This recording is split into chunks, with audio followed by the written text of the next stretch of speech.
So let's take a look at some footage from night 1. This is actually from quite a few videos, all to do with night 1, and you will see the differences between the various different nights I've done this, because quite a few things do change when you play it several times. So yes, take a look at this.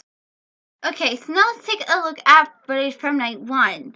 So first of all, I brightened up the area so we can see everything. So obviously we start in our office, which clearly has not gotten any better, but as you can see, there's definitely wiring all over the place, because this was bugging me as well. Why is there so much wiring? There's no need for it. What is all this wiring? Why is there so much wiring?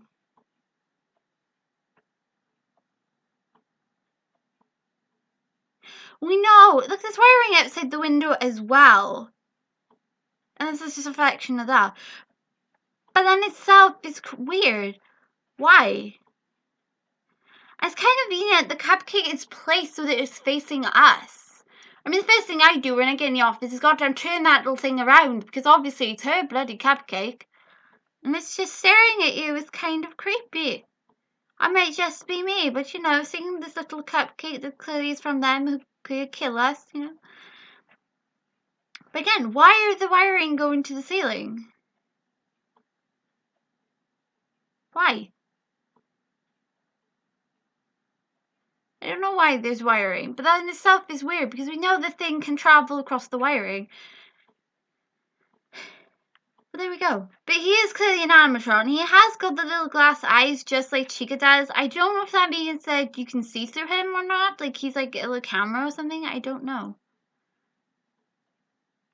The fact that it's been with us for years. So obviously it doesn't matter what the guy says on the phone. Toxic. I wouldn't recommend. There is the Freddy, you know, the thing where Going Freddy supposed to come from. Recommend wearing it. This is where our little normal little marionette friend, he comes from here. This is where he started. And he's got this weird music that reminds me of Come Little Children from Hocus Pocus. I could be completely wrong, but it so sounds like that, doesn't it? Could just be me, but I swear to God, it's the same goddamn song. For too long. Getting the pictures on the wall. From the company. What is this thing here? There must be a purpose to this wiring. It must mean something. But what do I know? Have been fixed and no longer act unusual around adults now. All animatrons have been fixed and no longer, you know, act weird around adults. What about the puppet? You said that only came a couple of days ago. Did you not check the puppet, I'm assuming? Marionette thing. Clearly was programmed to do something, though. Now super kid and adult friendly. Alright, again, here. Just to confirm to everyone. They are now super. One hand, two hands. Somebody said that they didn't have hands. That's not true. If you look here, they are all currently attached in one piece. Everybody has all their limbs attached. Nobody's lost an arm, nobody's lost a leg, no one's lost a hand. Everybody's currently in one piece, and Chica's second for the cupcake. Again, this is very big for a cupcake. Where it disappears to half the time, we don't know. That's a bit weird as well. What's that? Probably it's nothing. Probably it's nothing. Don't worry about it, Twinkle. Nothing weird going on in this scene. Just ignore it. You're probably just seeing things. Kid and adult friendly. Again, I'm assuming this symbol here means, we know from before, that symbol would show up whenever the marionette is coming around, you know, when you've stupidly not gone fast enough to sort it. I'm assuming this means that something starts attacking the animatrons, and the creator confirmed that the marionette pulls these guys apart first. Now, what should happen? Okay, this symbol turns up here. What should goes next? We know the marionette's gone. From the old location, they found it a few days ago and thought it would be nice to bring back something special. My ass. I really didn't like that puppet, even after so many years. They rocked. Again, Freddy's goddamn music was going off. Around the day ones, they now. Right. Right. They walk around the day. Now we got Bonnie, and it might just be me, but it looks like Bonnie's lost something. I mean, I could be wrong. But anything else besides me noticed Bonnie suddenly lost something. And if you look here as well, Bonnie's face, it's like a Freddy Fazbear. It's a similar build with Freddy. You can say it kind of share the similar faces. But again, as you can see, the eyeballs in this animatron, they're more in. They don't stand out like a proper with an animatron. That's what makes these guys different. If they've just inserted the glass eyes will be like out to the front a bit more like rounded so you can see the side of them. Like when you look at a person, you can see the side of their eyes. But because it's like more into the suit, you can tell there's something more in there. Again, looks more like normal human eyes to me. But again, he's missing something. I'm pretty sure I cannot see his hand. As you can see, we've lightened all this up. So these are the chairs. We can see his hand he's resting, and we know these guys are being pulled apart. It could just be me, but I'm pretty sure Bonnie's hand's gone right now. Where, I do not know. But don't quote me, I could be wrong. But we have been told, peace and go. Behind us now. Reference to the Bite of 87, everybody. Again, there's Chica, there's Freddy, both present. But as soon as that white symbol came, the bunny was gone. The bunny did not want to stay in the room with me. How lovely. They should act fine during the night. Just keep an eye on that puppet. Keep an eye on that puppet, he says. Can't keep an eye on the puppet's already gone. Why is this a different colour? I know this has been turned off, but why is this a different colour? I don't trust. Great. No, we used to have this with Golden Freddy, you know, the weird face, like, but now apparently he's doing it. Now, the reason why he's in the camera face and he's not an actual physical being in the screen, because he appears on this camera here and then here. He comes from his like little toy box room, whatever the heck that one is in one of these cameras. He jumps over here, he attacks one of these, he comes around here, goes in this hall, then comes here. He's already gone into the camera. Into the actual, you know, like programming stuff. Remember the wires we see going to the back of the TV? My guess is that's how he gets in. But I still don't know why he's on the camera screens. Like on the TVs. Even if they went to your office, don't put the mask on instantly when you first Ready, know that, miss? Thank you for your warnings. You had lovely heads up. One at a time. They should think you're just... He said they should think you're just one of them. But honestly, how far can you fool an animatron?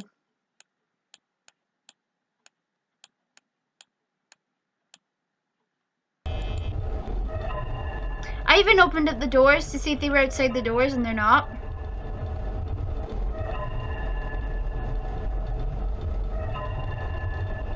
Again, I don't see where the phone call would come from. There we go. And somehow he's in the cameras. But then he's gone completely again. He's back in his box. And there's, of course, Bonnie. So Bonnie is following the route Bonnie normally does. Sort of, kind of. But again... Oh, God, bollocks. I know I'm watching a pre-recording, but that scared the shit out of me.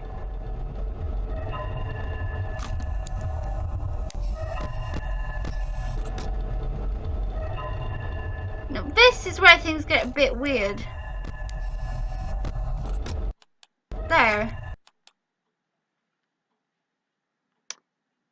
When did Bonnie become a psycho bunny? Bonnie looks a bit weird on the camera there. Especially its mouth. Kind of creepy. He's got glowing, bulging red eyeballs, and he stares straight at us. Do you notice, like, earlier, both his ears were bent. Now, it's just one's crooked and one's up in the air. He's totally gone, like, I'm gonna eat your face off moment. But he was in the other camera last time. But he's moved into this one, so he can go either door. Great. Killer Bunny of Doom. Just what you need. Killer bunnies. So, we've still got this weird killer bunny straight in our goddamn cameras. Clearly there's something up with Bonnie here, and I don't know why Bonnie looks like a murderous bunny of doom. Obviously, because it's the fan game, it's changed a bit. Because in the Five Nights at Freddy's 1, Bonnie's in the camera, but he's glitching like crazy, and he's actually talking to you. And if you change the way it is, you can actually hear him. But I will go over that, I said again, later.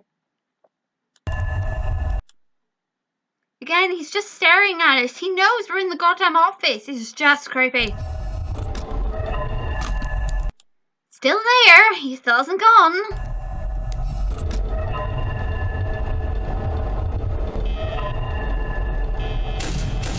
As you can see, it wasn't outside the door. But Bonnie can attack you on night 1, just like the marionette can. The bunny goes first, just like he did last time.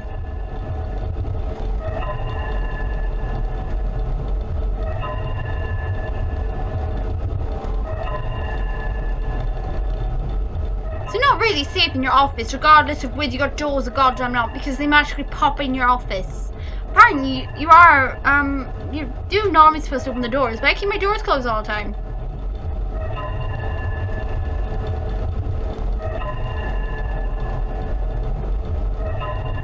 Again, we can clearly see it in the office bay here. Bonnie's in the present. Bonnie's bay here on this lovely poster. The kids are really excited to see Bonnie. Freddy's bay here giving a present. There's balloons. Cupcake. Again, there's a different Freddy. There's 2 Freddys.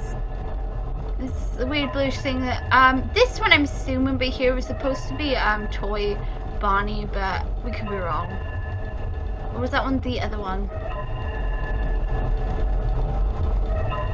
On night 1, they really do attack you. The marionette will go for you, but it takes them like forever to actually get up and attack you. And as soon as you like hear that doo-doo noise, you more or less, you know they're coming. You just like, relax and prepare yourself. Other than that, there's nothing more to this night. Only the fact that the marionette does move and Bonnie's the first to go, and you can clearly see Bonnie's got glowing red eyes of doom, and a piece of him is missing. Then, of course, there's this right at the end. This weird, strange thing that goes on in the office with us. Besides, you know, the fact we get fireworks, which is really good. Right, we're looking at somebody's events. We're not really sure who. We're clearly in the office. As you can plainly see, we are here in the same goddamn office. I don't see anything different. Wait, I do see something different. Go back again.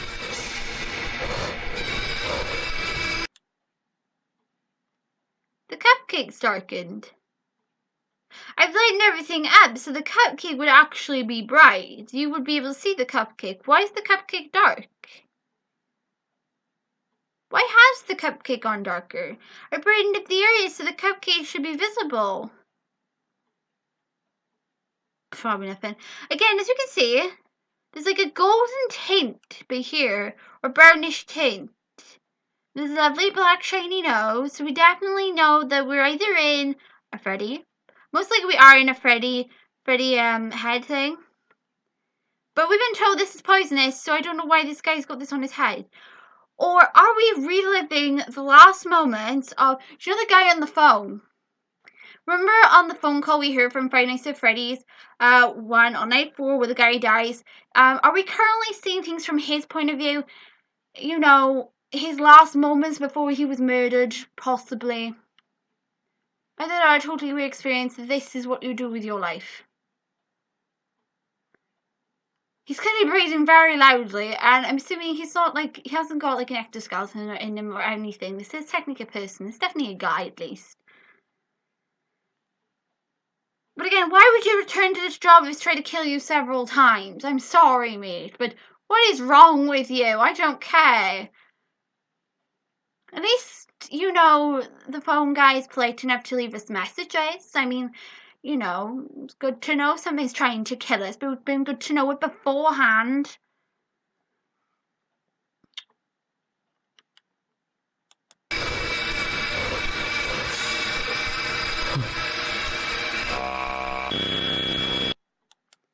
And again, just like the opening,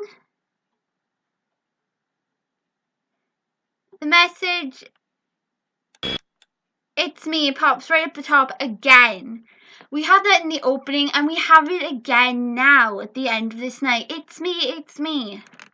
Okay, it's me. It's me what?